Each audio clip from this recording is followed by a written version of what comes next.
এই block list তৈরি করা হয়েছিল অপরিচিত মানুষের জন্য, কিন্তু দেখেন পরিচিত মানুষ সবার আগে আমরা ব্লক লিস্টে রেখে দেই।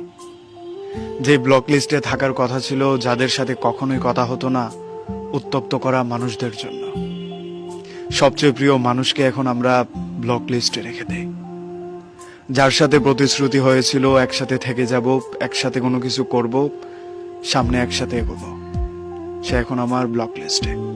যেই বন্ধুর সাথে আমার প্রতিনিয়ত আড্ডা হতো, কোনো কিছু হলে ফেসবুকে স্ট্যাটাস দিতে গেলে তার নামটা মেনশন হতো, সেই বন্ধু এখন আমার ব্লক লিস্টে। খুব পরিচিত জন, কাছের মানুষজন দিয়ে আমার ব্লক লিস্টটা একবারে ঠাসা।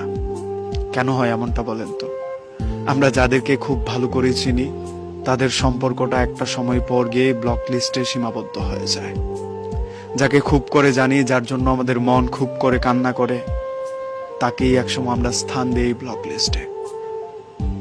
বলতে কষ্ট হলেও আপনার এটা মেনে নিতে হবে, পরিচিত কাছের মানুষ কিংবা প্রিয়জন, এদের সাথে একটা সময় পর গিয়ে ভালো সম্পর্ক থাকে না।